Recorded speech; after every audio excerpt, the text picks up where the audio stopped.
Welcome to the deep dive.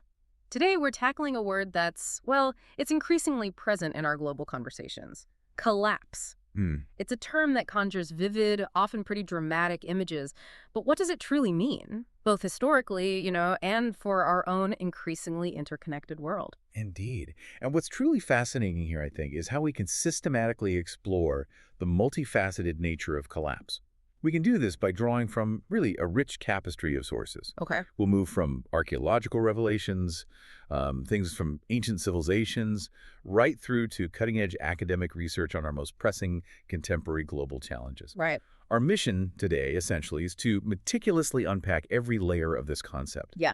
We want to provide you, whether you're maybe a healthcare professional navigating complex systems or simply someone intensely curious about the world around you, with a rigorous yet genuinely accessible understanding. Think of it as, a crucial shortcut to being truly well-informed. Huh? We want to equip you with surprising facts and profound, maybe even actionable insights. Exactly. We'll begin our journey by examining echoes from Antiquity, specifically looking at the dramatic shifts of the Bronze Age. Then we'll transition into the robust conceptual frameworks modern scholarship uses to define collapse, before finally turning our gaze to our current planetary state of play and the diverse ways we, well, narrate our collective future. To truly grasp this concept, we have to start our journey in perhaps an unexpected place. To truly understand this concept of collapse, we have to begin by looking back, way back actually, to the late Bronze Age.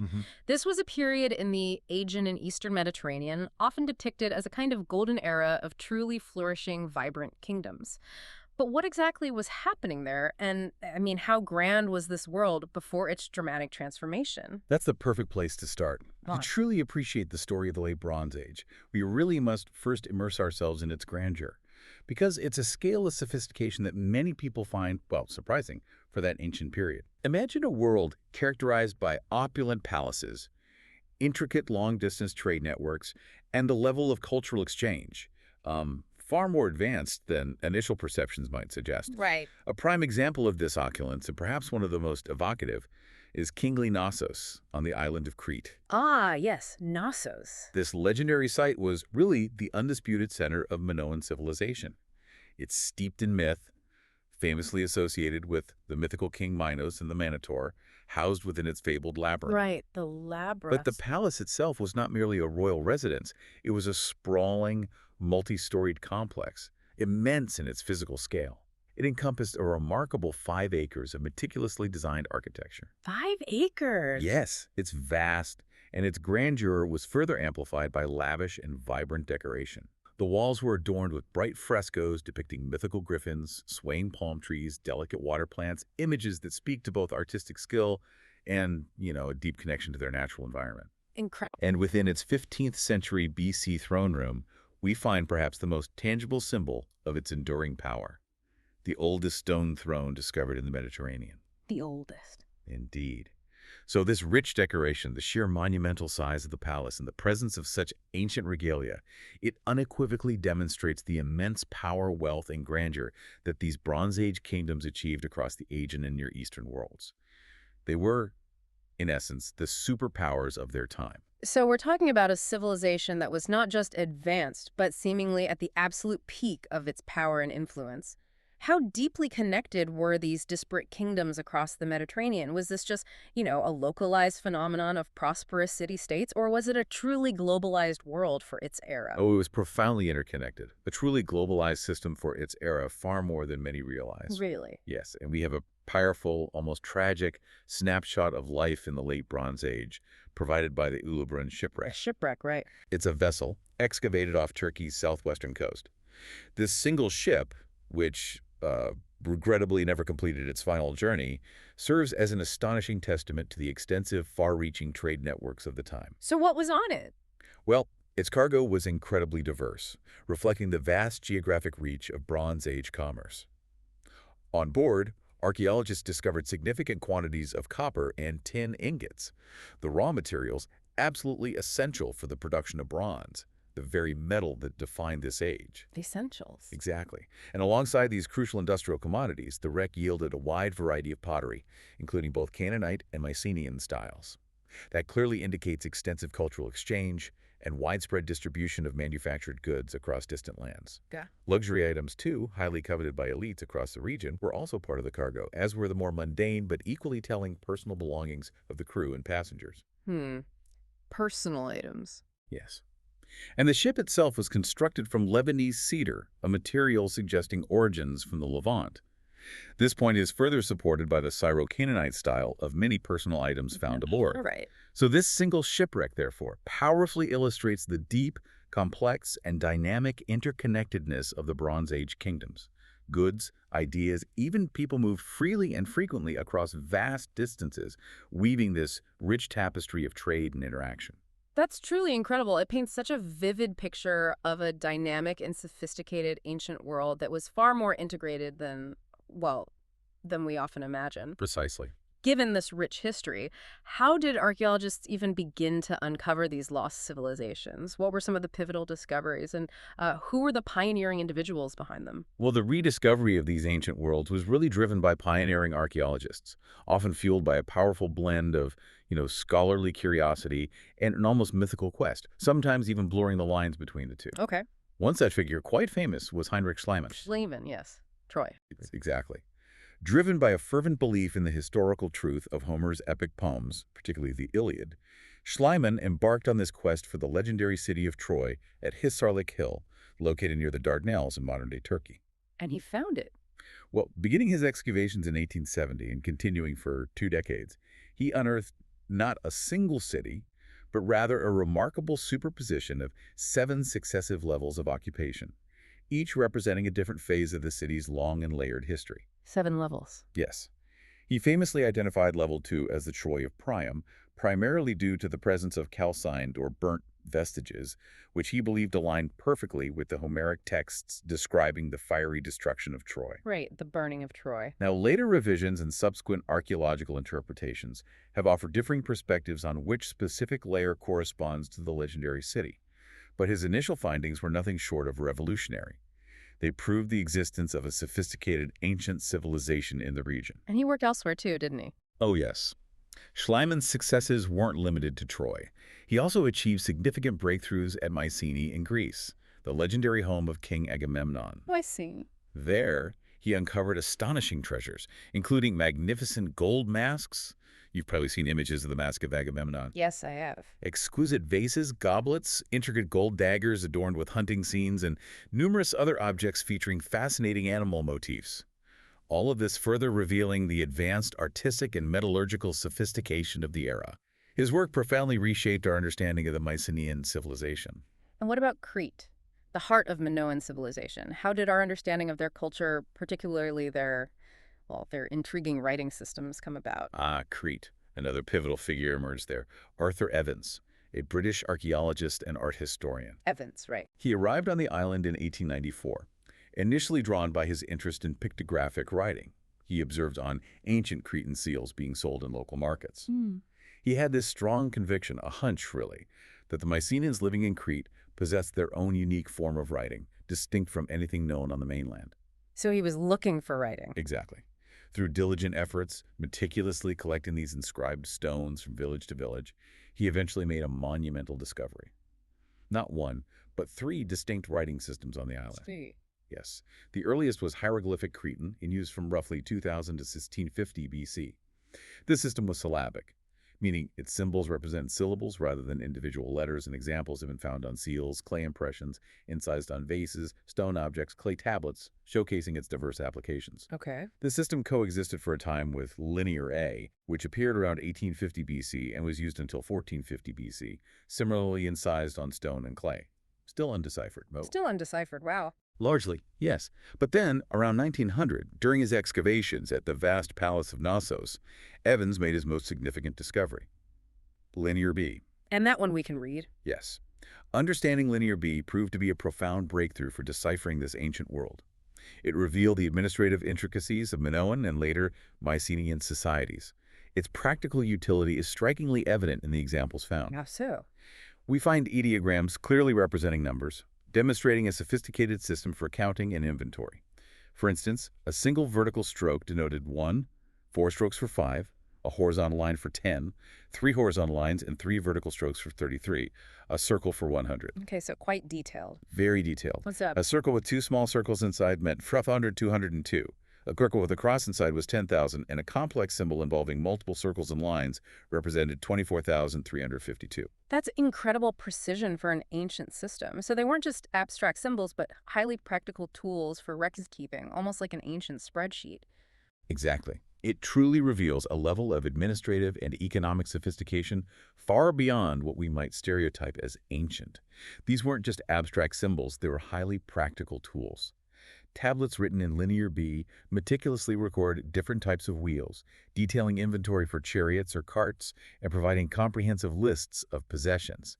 It hints at centralized control and a highly organized economy. Amazing. It's also interesting to note, as a reflection perhaps of initial biases in archaeology, that early Minoan bronze figurines, despite their later recognition as significant artifacts, were initially dismissed by some scholars as crude and primitive. Really? Yes, it highlights how early interpretations can sometimes miss the true sophistication of a discovery. Okay, let me try a micro recap here. So we've painted this picture of a vibrant, sophisticated, and deeply interconnected ancient world in the late Bronze Age. What's one key takeaway about this era that really sticks with you? I think the key takeaway is that the late Bronze Age wasn't just a collection of isolated cultures. It was a complex, highly globalized system for its time, exchanging goods, ideas, and even technologies across vast distances. This level of interconnectedness made it remarkably advanced. That's the picture of a vibrant, interconnected world. But if it was so advanced, what happened? When we talk about the Bronze Age collapse, what are we truly referring to, especially considering modern scholarship? Right, this brings us to a crucial nuance. Yeah. While we commonly speak of the Bronze Age collapse, and it was, without doubt, a period of immense disruption, it's really crucial to understand that modern scholarship views this not as a singular total disappearance of civilization, Okay. but as a complex, multi-causal transformation. The simplistic notion of a sudden all-encompassing collapse is now largely considered outdated in the scientific community. So it wasn't just everything stopped. No, exactly. It has, in fact, been disproven by numerous archaeological data, which show continuity alongside disruption.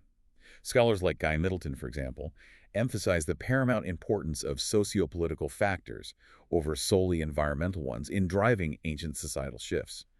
They advocate for a much more nuanced understanding of the complexity of diverse factors at play.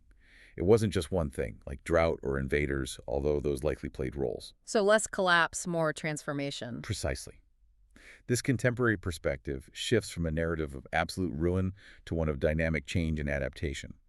What might initially appear as a collapse can actually be interpreted as a phase of transition, a period of significant systemic stress that, paradoxically, can lead ultimately to regeneration and the emergence of new civilizations. Interesting. Regeneration. Yes, this view underscores societal resilience, the inherent capacity of human societies to absorb shocks, adapt, and rebuild, rather than simply focusing on decline and disappearance. So what came after? Well, after this period of immense disruption, often referred to as a catastrophe by those who experienced it, a new age indeed emerged around 1000 BC.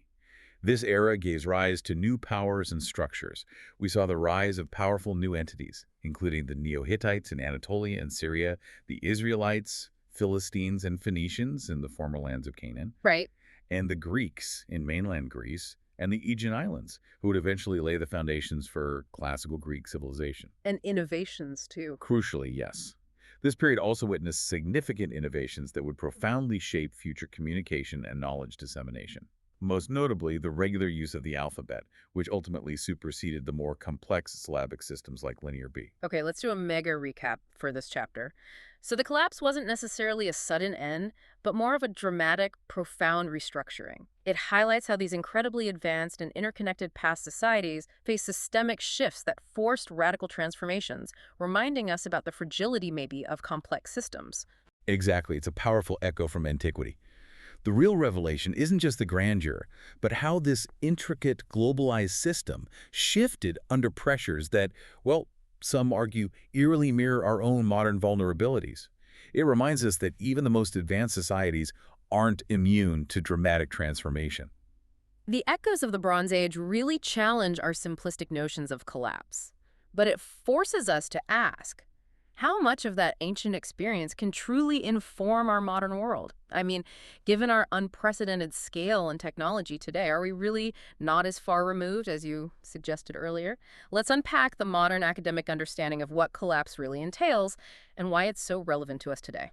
That's a critical challenge, you're right. And it's precisely why this deep dive into ancient collapses isn't merely an academic exercise. It carries an urgent contemporary relevance. How so? You asked if we're truly not as far removed as we think, and the answer, rigorously, is yes.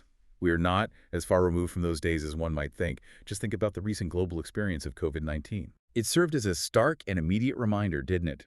It exposed the vulnerability of modern societies to one of the forces of nature, profoundly reminding us of the fragility of our own world despite all our technological advancements. Good point. This experience underscores a crucial ethical imperative, I believe. If we are aware of serious problems on the horizon that can affect the world order, such as climate change, it behooves us to take steps to fix them as best as we can and as soon as we can. Understanding past patterns of collapse and the underlying mechanisms provides vital lessons for navigating our present and future challenges. Ignoring these historical warnings would be, frankly, a profound disservice. That brings us squarely to the theoretical side of things then. How do contemporary scholars actually define and model societal collapse? What are the leading conceptual frameworks that move us beyond that simplistic notion of just a sudden total breakdown? Okay. Modern scholarship offers rigorous frameworks to define and analyze societal collapse, moving far beyond, just anecdotal observations or apocalyptic scenarios. One foundational theory comes from Joseph Tainter, a prominent anthropologist and historian. Tainter, right. Complexity. Exactly. Tainter posits that collapse is fundamentally a loss of complexity. Now, what does this mean in practical terms? A society that collapses, according to Tainter, is characterized by less specialized roles, meaning people perform fewer, broader tasks rather than highly specific ones. Okay. Less specialization. Yes. It exhibits less social differentiation, implying a flattening of social hierarchies and a reduction in the variety of social groups. Fundamentally, it becomes suddenly smaller in terms of its administrative reach, its population density, and its overall resource consumption. And why does this happen? This phenomenon occurs, Tainter argues, when societies experience declining marginal returns on their investments in complexity. Declining marginal returns, meaning? In essence, the more effort a complex society puts into maintaining or increasing its complexity, be it through bureaucracy, infrastructure, specialized institutions, the less benefit or return it reaps from that investment. The costs of complexity begin to outweigh the benefits, leading to a point where simplifying or collapsing becomes, in a way, the only viable path. Can you give an example? Absolutely. Consider a practical example to vividly illustrate Tainter's point. The stark contrast between the Vikings of Greenland and the Vikings of Iceland. Okay. The Greenland Vikings, arriving in a fragile Arctic environment, stubbornly clung to their traditional cattle-raising lifestyle and European farming practices. This proved poorly suited to the delicate subarctic soils, leading to accelerated soil erosion, environmental degradation, and ultimately their societal collapse in Greenland by the 15th century.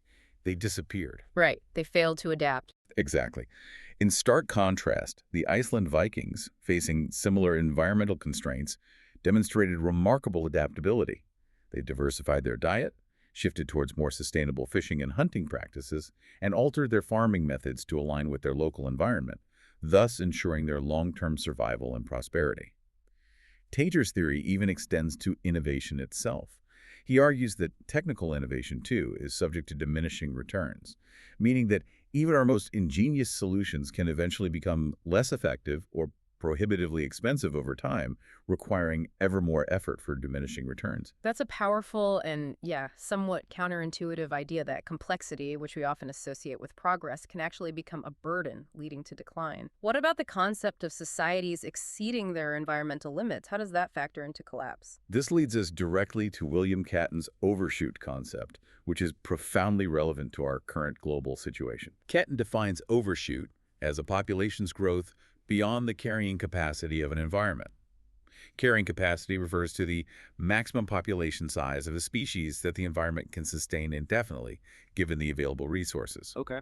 When a population overshoots its environment's ability to support it, it leads to an effondrement. That's a French term meaning a collapse or crumbling. Crucially, in this scenario, the population doesn't merely stabilize at a lower sustainable level. It collapses until disappearance, or almost. potentially rendering a new growth cycle impossible due to the severe degradation of the underlying resource base. It's not a gentle decline, it's a precipitous fall, Wow, until disappearance. or almost. To make this tangible, consider the concept of ghost acres. Ghost acres. Yeah. This refers to the idea that industrialization and our heavy reliance on fossil fuels have allowed humanity to temporarily exceed Earth's natural carrying capacity. We've done this by effectively drawing on phantom resources from elsewhere. Think historical reserves of fossil fuels, or resources extracted from distant lands through globalized trade. These are resources that don't actually exist within our immediate geographical boundaries, giving us this temporary illusion of abundance, like having extra land that doesn't physically exist. Right, like phantom land. Precisely. A classic mnemonic example to grasp the sudden, often counterintuitive nature of exponential growth's tipping point is the lily pond analogy. Okay, the lily pond. Imagine a pond covered by lily pads that double in area every day. For a long time, the pond appears relatively clear, only a small portion covered. Even when it's half covered, say on the 29th day of a 30-day cycle, you might think there's plenty of time left. That seems reasonable. But the very next day, because of the doubling, the pond will be completely covered. It illustrates how seemingly slow, benign growth can lead to abrupt, overwhelming, and potentially irreversible change. So it's about pushing past sustainable limits, often without even realizing it until it's too late. Are there other models that differentiate between different drivers of collapse? It Yeah. sounds like Catton focuses on the environmental side, but are there other internal societal mechanisms? Yes, absolutely. Mm. Further complicating and enriching our understanding is the Ahmad and Cirillo's Handy model. Handy. Yes, Handy. This model, it's a fascinating contribution from the field of mathematical modeling of socio-ecological systems. It introduces a crucial nuance by finding that societal collapse can stem from two distinct dynamics, which can operate independently or together. Okay, what are they? Firstly, an ecological collapse can occur due to the depletion of natural resources, where the environment simply can no longer sustain the population. This aligns pretty well with Catton's overshoot concept. Secondly, and critically, an elite-driven collapse can arise due to extreme inequality within a society. This leads to a severe scarcity of labor and social instability. So inequality itself can cause collapse. Yes, according to this model. And this can happen even if the environment itself is technically sustainable and productive.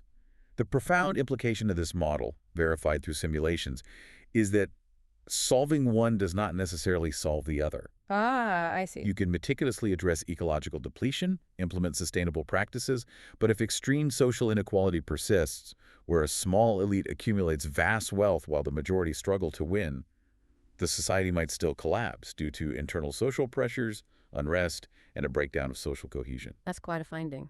It is. And this leads directly to the broader perspective articulated by William Rees, the co-developer of the ecological footprint analysis. He positions the human species itself as a disruptive force that has fundamentally altered the natural environmental limits that once governed human societies. He underscores the urgent need for a profound, even transformative change in our relationship with nature, arguing that our current trajectory of consumption and resource extraction is fundamentally unsustainable without a fundamental shift in how we interact with the planet. It's really a call for a paradigm shift, not just minor adjustments. Okay, let's do another micro recap. Collapse is far from a simple idea. It's a dynamic interplay of factors, from internal social structures to external environmental limits. So to sum up, what are the core models that help us understand this complex phenomenon? Well, we've discussed Tainter's theory of diminishing returns on complexity, Catton's concept of ecological overshoot, and the Handy model's crucial distinction between ecological and elite-driven collapse. All these models, despite their different entry points, really point to a fundamental disconnect between escalating human activity and the finite environmental limits of our planet. The key revelation, I think, is how deeply intertwined the internal workings of a society are with its external environmental dependencies. This raises an important question, though. While these models highlight very real risks, we must avoid oversimplification, right? The scientific consensus acknowledges the inherent complexity, pushing back against notions of inevitable total collapse. Is there a danger in the popularization of these ideas? There absolutely is a danger in oversimplification, and it's a point modern scholars are very keen to emphasize. It's vital to reiterate that the concept of collapse as a single or total event is no longer current in scientific circles. It's often contradicted by numerous archaeological data, which show that even after severe disruptions, elements of continuity, adaptation, and reorganization persist. Right, like we saw with the Bronze Age transformation. Exactly. Critics like Terry David argue vehemently against the oversimplified popularization of complex historical narratives that often omit the complexity of diverse factors in civilization's trajectory. This critique is often leveled at works like, say, Jared Diamond's Collapse.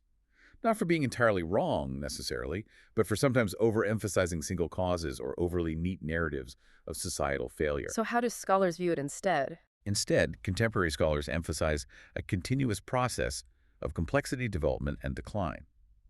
This means that societies may indeed lose complexity, perhaps becoming less centralized, less specialized, less expansive, but they very often reorganize or regenerate in new forms rather than disappearing entirely. They transform, sometimes dramatically, but they don't just vanish into a historical void. Okay. This nuanced view acknowledges periods of significant disruption and systemic change, but frames them within a broader historical continuum of adaptation and societal evolution, rather than as definitive, irreversible ends. It's more like a dance between destruction and creation, often with quite unexpected outcomes. All right, mega recap time for Chapter 2. So, collapse isn't necessarily an apocalyptic end, but a potential systemic transformation driven by these complex interactions within societies and between societies and their environments. Understanding these theoretical frameworks, Tainter, Catton, Handy, Rees, is crucial for recognizing the signals in our own interconnected world today. It shifts our perspective from just thinking about a single catastrophic event to seeing it as a dynamic process of potentially profound societal change. That's a great summary. It sets the stage perfectly for looking at our current situation. Okay, so we've unpacked the historical echoes and the theoretical frameworks. Now, the big question, if we apply these conceptual lenses to our present global situation, what does the planetary state of play actually reveal? Are we currently seeing the kind of conditions that could lead to these systemic shifts or even transformations on a global scale? Well, when we examine our current global trajectory through the lens of these conceptual frameworks, a compelling and often, frankly, deeply concerning picture emerges. A key observation, and one that really differentiates our era from previous collapses, is what scientists term the Great Acceleration. The Great Acceleration, what is that exactly? This refers to the dramatic, exponential acceleration of both socioeconomic activities and environmental degradations that has been observed globally since around 1950. This isn't just a gradual increase. It's a steep, almost vertical upward curve across numerous indicators. It's fundamentally reshaping our planet in really a single human lifetime. Can you give some examples? It sounds pretty abstract. Absolutely. To give you a tangible, almost visceral sense of this rapid shift, consider some concrete examples. We've seen an unprecedented explosion in human population growth, reaching 8 billion people and still climbing.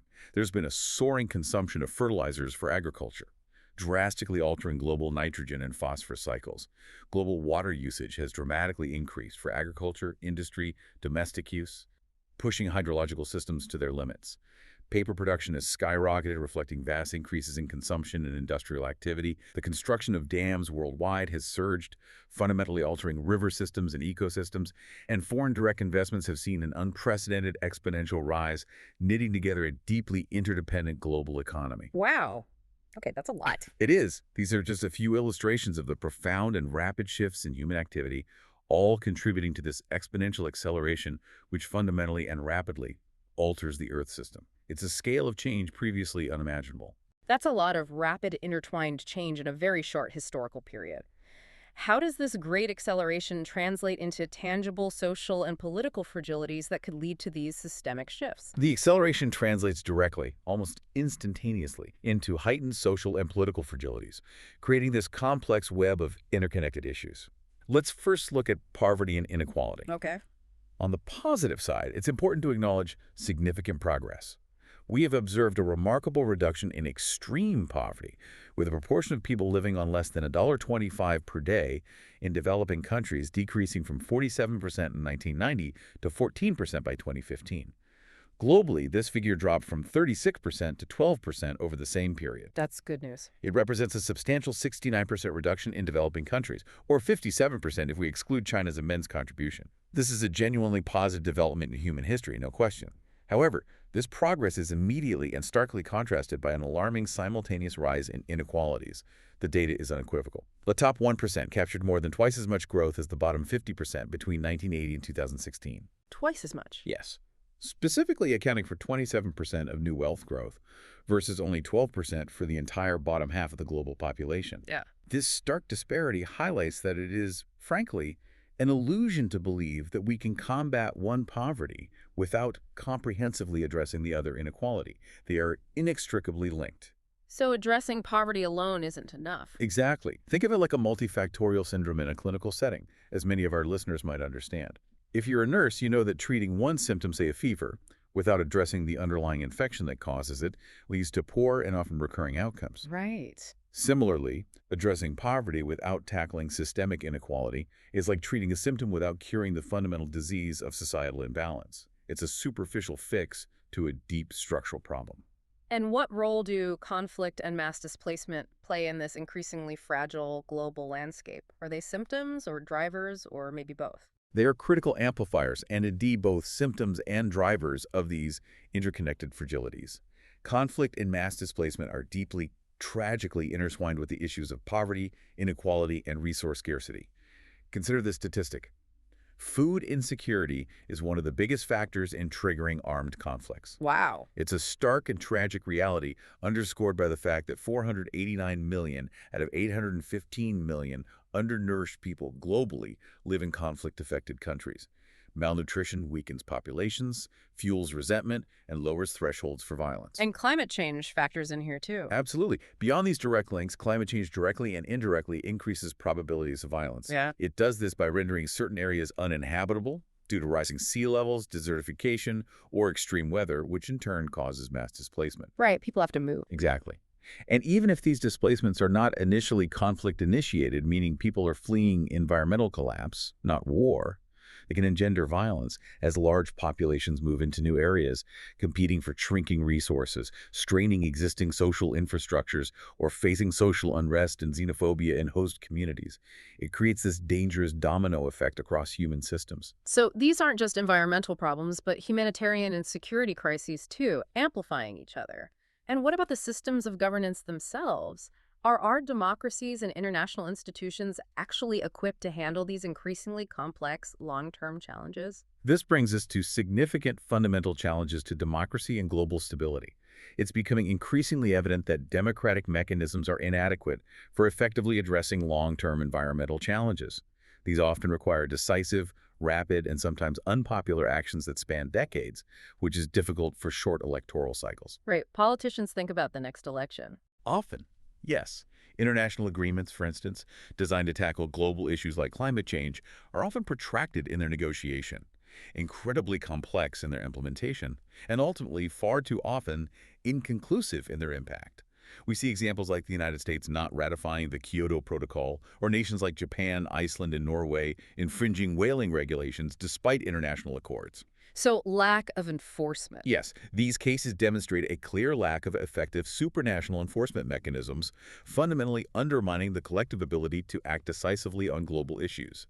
The very nature of short-term electoral cycles in democracies often disincentivizes crucial long-term planning. And populism. You mentioned that connection. Furthermore, yes, we observe the troubling rise of populism, which is often explicitly associated with climate skepticism and the minimization of environmental degradation. This isn't just a political trend, it directly obstructs necessary policy changes. Political instability, as seen in the strengthened autocratic rule of leaders like Erdogan in Turkey and Putin in Russia, or inconsistent deregulatory policies under administrations like Trump's in the U.S., are all symptoms of a political landscape struggling, and often failing, to adapt to new global realities. So it's a real challenge to effective action. Indeed. The urgency of this situation is perhaps best symbolized by the doomsday clock, maintained by the Bulletin of the Atomic Scientists. In 2018, it stood at 2 minutes to midnight, its most pessimistic level since 1953, the height of the Cold War. 2 minutes to midnight. This dire assessment was attributed to a combination of escalating global nationalism, unpredictable state tensions, and the accelerating climate crisis. This underscores a critically shrinking window of action, with some estimates suggesting only a 5% chance of staying below a 2 degrees C global temperature increase, a widely accepted threshold for avoiding the most catastrophic climate impacts. This highlights the critical need for immediate, profound, and systemic political and societal change. It seems we're facing a perfect storm of interconnected social, political, and economic challenges, from accelerating inequality to political paralysis and climate-driven conflict. It's a lot to process. What's the single most crucial takeaway from these intertwined spheres? I think the core takeaway is this.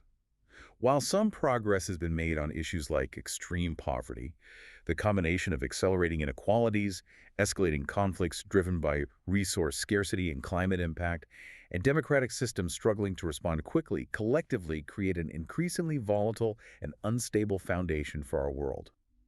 These are not isolated issues, they are deeply entangled, forming a vicious circle where each problem exacerbates the others. It demands a holistic, integrated response. Okay, that makes sense. And beyond the social and political, what about the economic system itself? Does it face similar pressures? Oh, absolutely. Beyond the social and political, the economic system itself faces profound internal and external pressures, revealing fundamental limits to its current structure and a deeply embedded reliance on unsustainable practices. We're seeing unprecedented economic limits and technological paradoxes. Such as? For instance, technological advancement, while often hailed as a panacea, is driven by a capitalist logic that prioritizes efficiency and profit maximization. This often leads, paradoxically, to a reduction of employment in certain sectors. Projections suggest that 52% of all routine professional tasks are predicted to be performed by machines by 2025. Over half. Yes.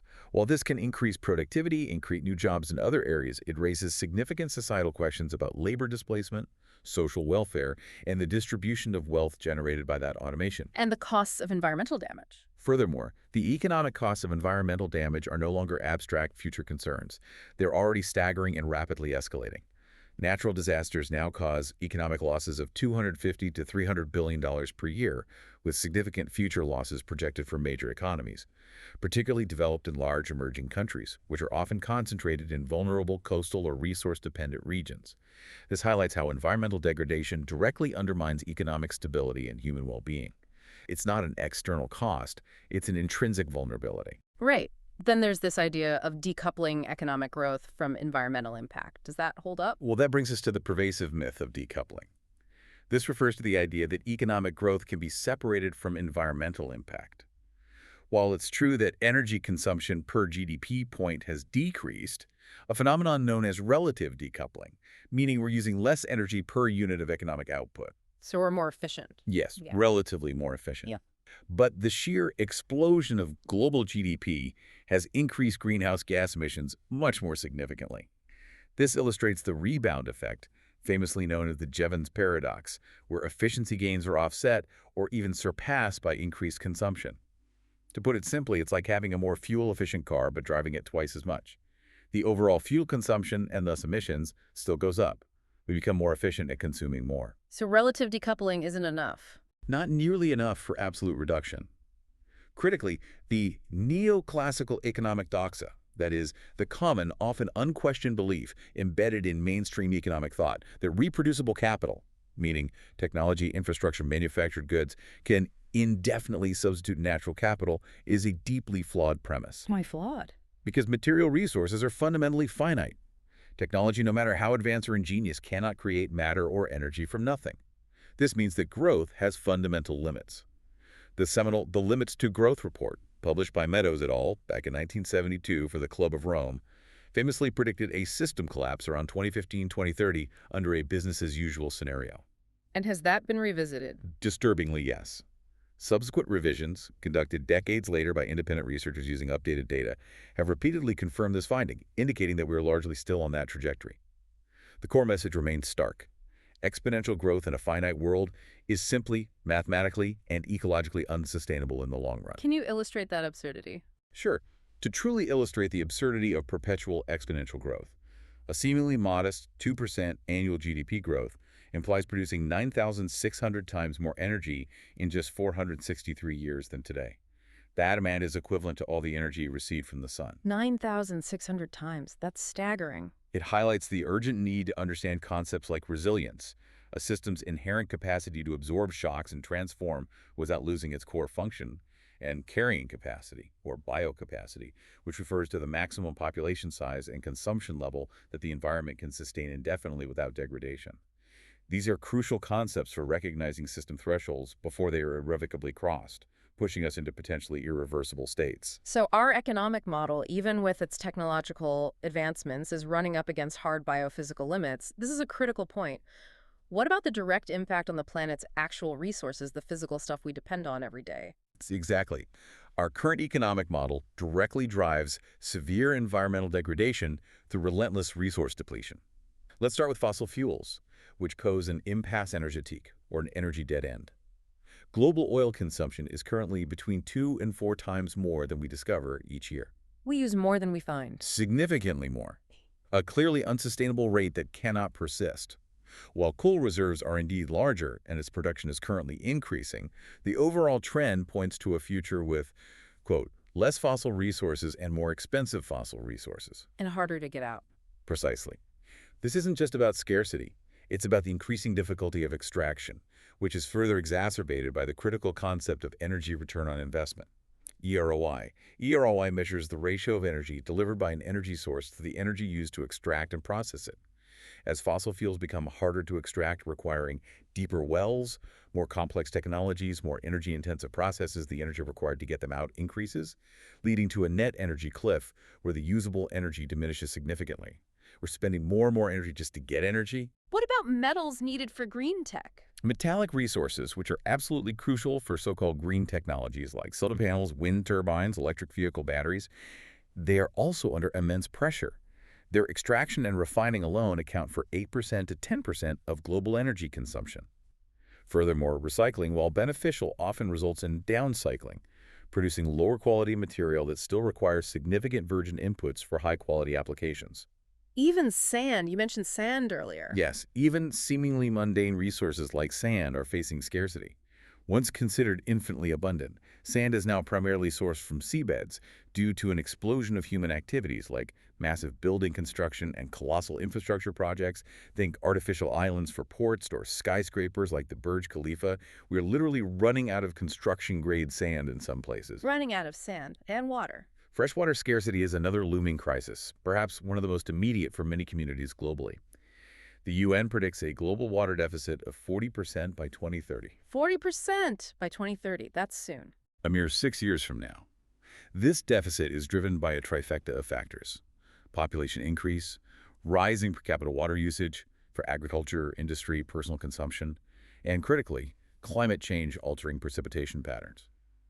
A stark example of this impact is the Syria crisis, which was partly triggered by a historic drought between 2006 and 2010, exacerbated by climate change, leading to massive agricultural failure, rural exodus, and subsequent social unrest that fed into the civil conflict. Wow. And the oceans. Our oceans are also facing profound depletion. The total fish catch per capita is at least twice what is needed for sustainable fishing, leading to rapidly declining fish stocks, impacting marine ecosystems and marine bird populations dependent on them. Climate change further contributes through ocean acidification. As oceans absorb more CO2, they become more acidic, threatening marine life that relies on calcium carbonate shells and the destruction of ecosystems, like coral reefs and mangroves. And finally, soil and biodiversity. Finally, yes, soil degradation and biodiversity loss are accelerating at alarming rates. Agriculture, in particular, is a major driver of deforestation, which in turn makes local climates more arid and significantly increases soil erosion, turning fertile land into barren ground. It also destroys biodiversity, being responsible for widespread habitat destruction and hecatombs among wild animal species, especially insects, crucial for pollination and ecosystems, due to pervasive pesticide use and habitat fragmentation. We are fundamentally eroding the very foundation of our life support systems. So another micro recap. Our current economic model faces fundamental limits, and our planet's resources from energy to metals to sand to water to fish to soil are under immense strain. It sounds like a deeply intertwined web of cascading failures. What's the main takeaway for you from this deeply concerning picture of resource depletion? The core takeaway is that our current economic activities are pushing relentlessly against planetary boundaries, creating that vicious circle where resource depletion and environmental damage amplify other societal problems, from economic instability to conflict. This isn't just a collection of isolated problems. It's a systemic crisis that necessitates a fundamental systemic approach to reevaluate our relationship with the natural world and our patterns of consumption.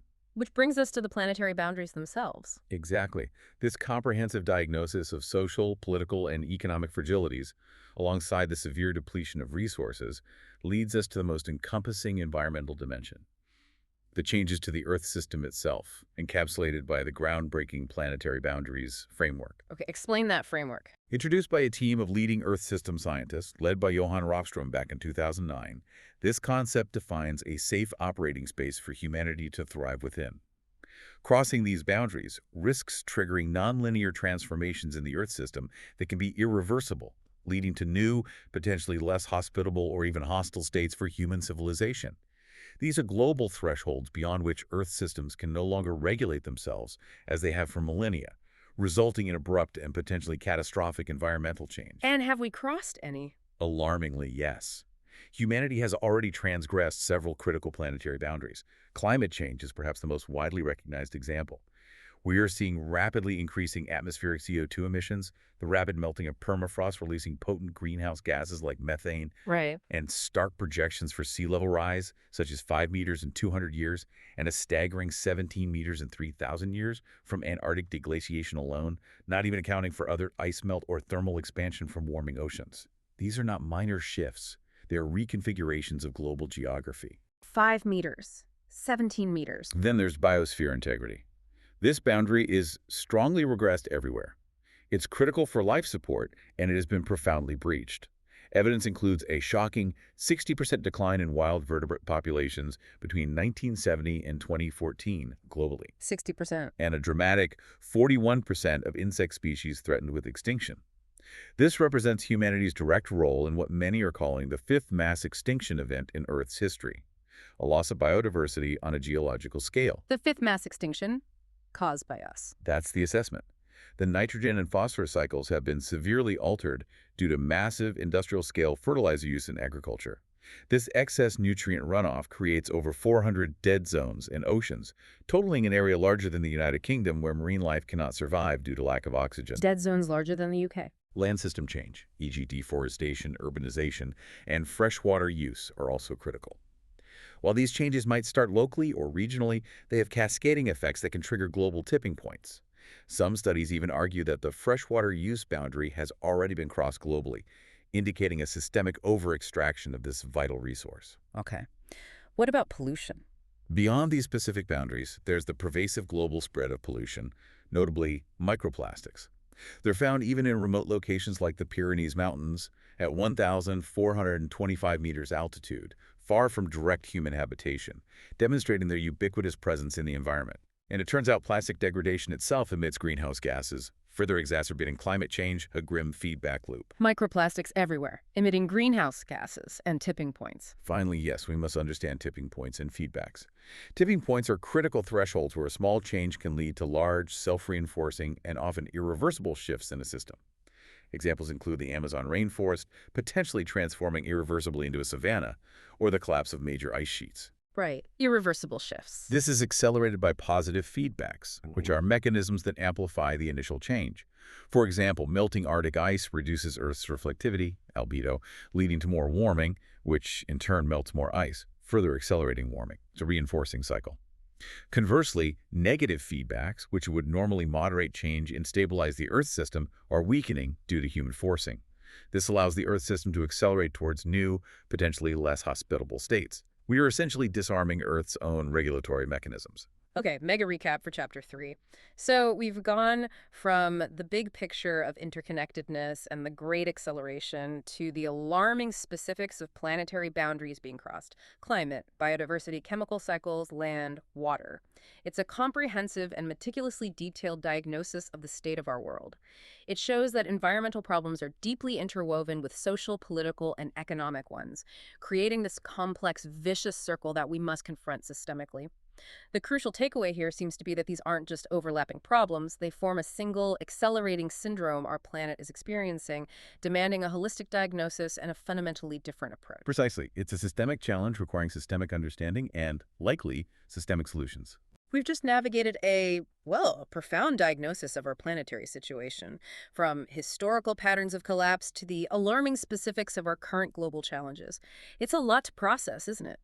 And it inevitably forces a fundamental question.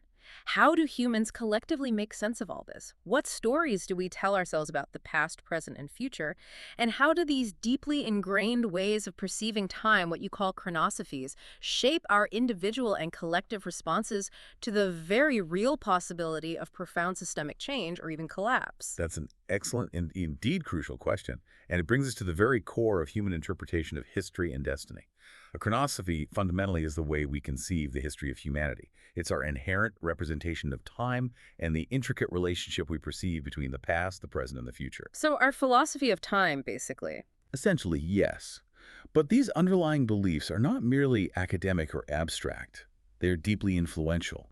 They inevitably appear in narratives of collapse, especially when the very meaning of history has been directly hit by the possibility of a collapse. They inform how we perceive the threats, the potential outcomes, and critically, the appropriate responses, both individually and collectively. Our chronosophy acts as a lens shaping everything we see and do. Let's start with the most prevalent one in modern times, when you say the progressive narrative. It feels like the default mode for much of Western thought. What is its core belief, and how does it manifest in the face of potential collapse? The progressive narrative, sometimes articulated as the good Anthropocene, is indeed the dominant modern view. It has profoundly shaped much of Western thought, particularly since the Enlightenment. Its core belief is that time is a linear, continuous, and indefinite upward trajectory. Always getting better.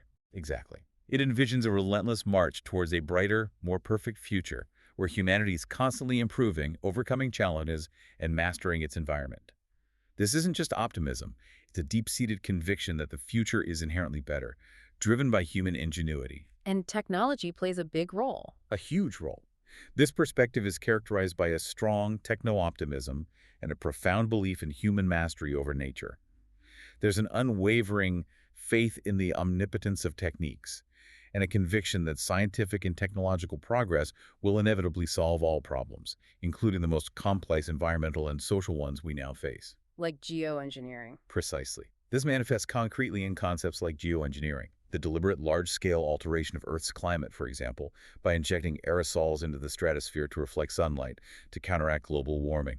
It also underpins ideologies like accelerationism, which advocates for using technology to rapidly accelerate societal evolution towards a post-capitalist, potentially utopian future. Guardian angels of the earth. Adherents of this view often see humanity not as a destructive force, but rather as guardian angels of the earth, capable of stewarding the planet, or even as reaching a new evolutionary ratchet, a point of irreversible beneficial advancement for our species. Although an ancient analogy that powerfully speaks to the complexities and potential hubris here, even within this optimistic framework, is the story of Frankenstein, Ah, Frankenstein. where the creator's technical power turns against him precisely when he believes he can master nature without consequence. It's a cautionary tale, embedded, perhaps ironically, in the very narrative of progress. And the change of course idea fits here too. Yes.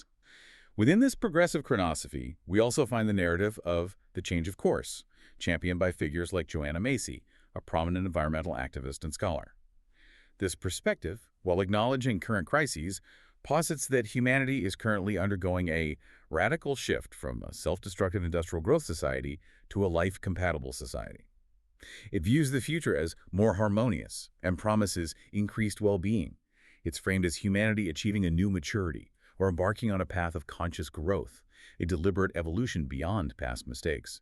This ties into the broader good Anthropocene discourse, which believes that humanity, as a powerful geological agent, can and should use its technological capabilities to actively manage the Earth system for beneficial outcomes, essentially optimizing planetary processes for human flourishing and stability. Okay, let me do a micro recap here. The progressive narrative is essentially an optimistic, forward-looking view that places immense faith in human ingenuity and technology.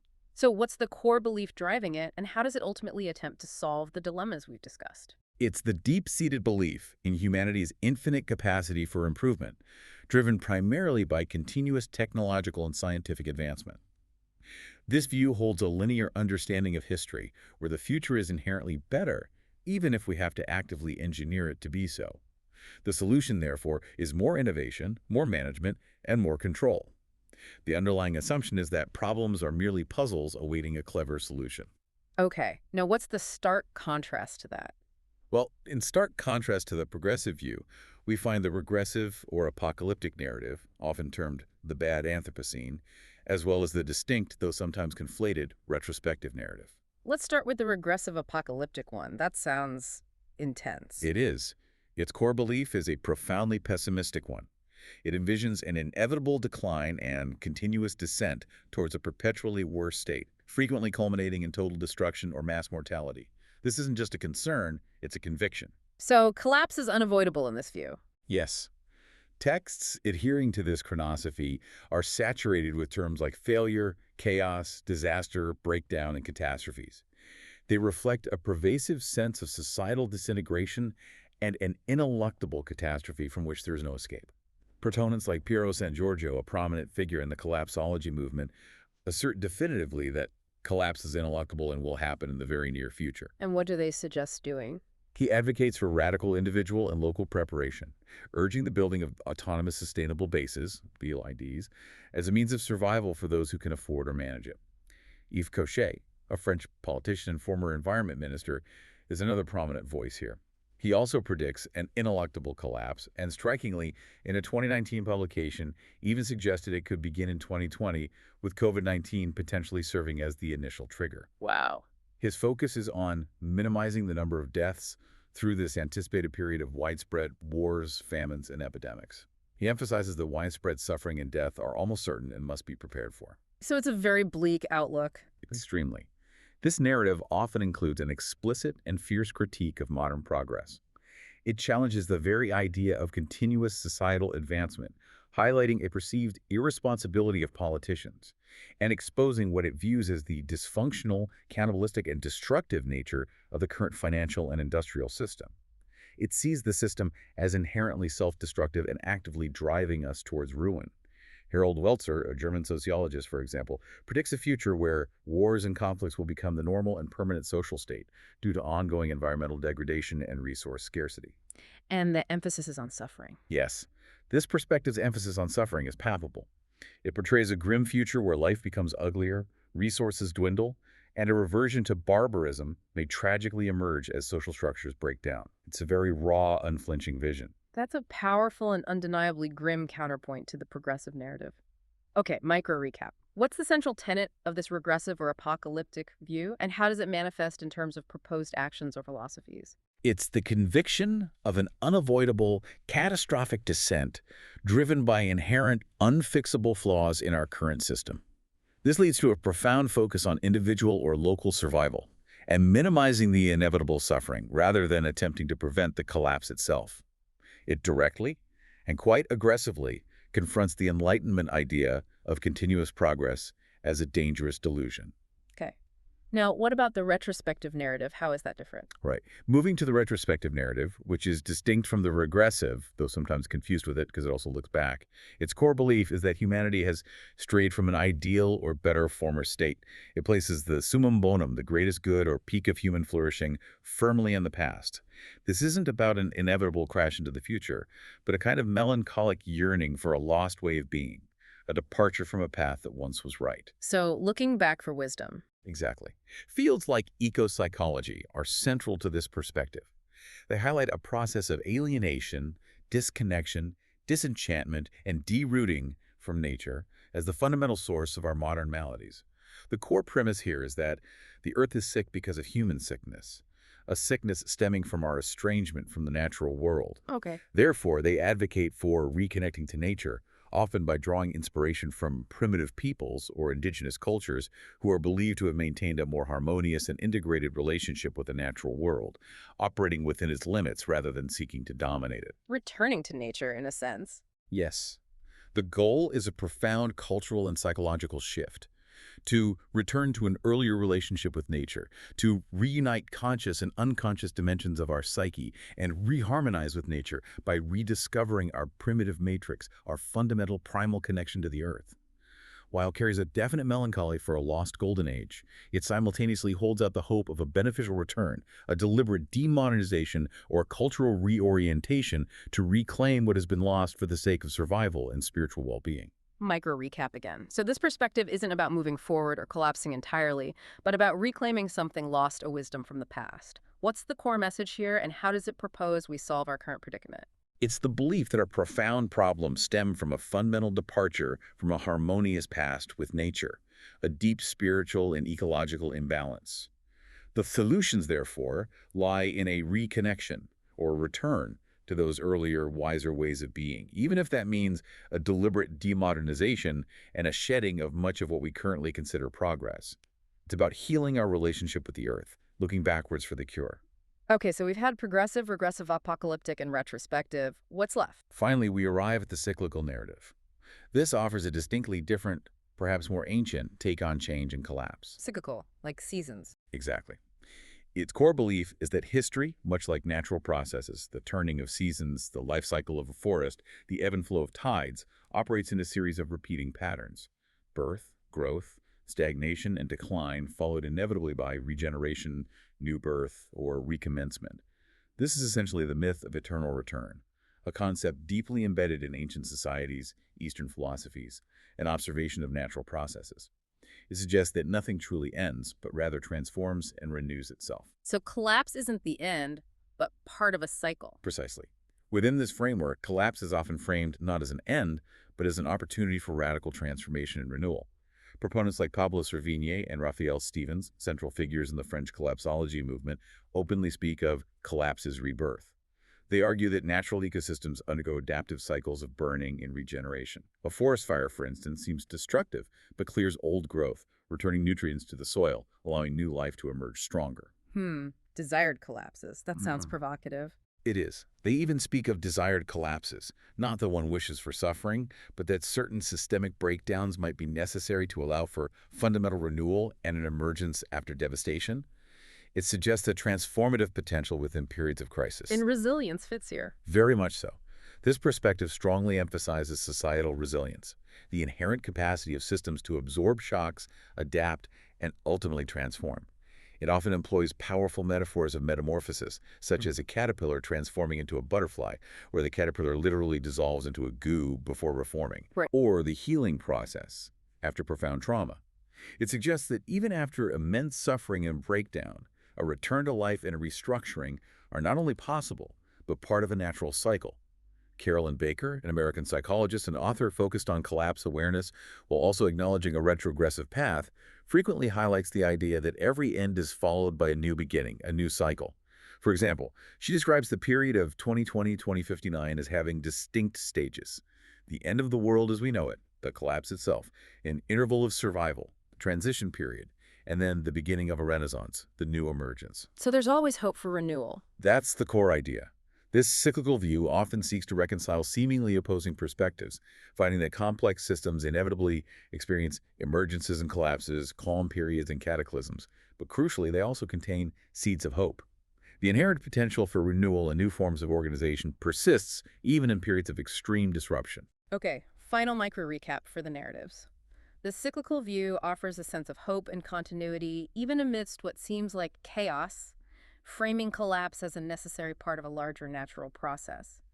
What's the defining characteristic here, and how does it differ fundamentally from the other narratives? It's the belief that change is cyclical, not just linear or unidirectional, and that collapse can be a transformative force, leading to regeneration and a new beginning. It fundamentally differs by seeing destruction as a necessary precursor to creation, embedding the idea of resilience and adaptation at a fundamental, almost biological level. It's about flowing with the currents of change rather than just resisting them or trying to engineer them in one specific direction. So 4 very different ways of looking at time and collapse. Yes, and it's important to recognize that these chronosophies, these stories of time, rarely exist in pure, isolated forms in reality. They often intertwine within narratives, creating complexity and sometimes even paradoxes. For example, even in works that primarily emphasize societal decline, one might find underlying elements of progress or a subtle hope for renewal. This blending reflects the current societal moment, which is one of, you could say, groping and trial and error, as we collectively search for a new meaningful narrative for our shared history in the face of these unprecedented global challenges. How we narrate time profoundly shapes how we act, or don't act. So what does this all mean for you, the listener? Our deep dive has taken us from the legendary palaces of the Bronze Age to the intricate web of global challenges we face today, all viewed through the profound lens of collapse and these diverse ways we narrate our journey through time. Indeed. We've seen that collapse is not a simple monolithic event, but a complex multi-layered process, sometimes a transition, sometimes a profound regeneration. It's crucial, I think, to move beyond simplistic, often fear-driven understandings and embrace the nuanced perspectives gleaned from archaeology, environmental humanities, and complex systems thinking. Right. The rigorous knowledge of these interconnected social, political, economic, and environmental factors, alongside understanding the differing chronosophies, those deeply held stories we tell ourselves about time, is essential for truly grasping our predicament and perhaps charting a path forward. So we leave you with this thought. In a world increasingly characterized by complex, interconnected problems and these conflicting narratives about our collective future, how do you decide which chronosophy, which underlying story of time you will choose to invest your energy in? And crucially, what tangible actions does that choice compel you to take in your own life and work? We leave you with that thought for your own continued deep dive. Join us next time for more profound insights.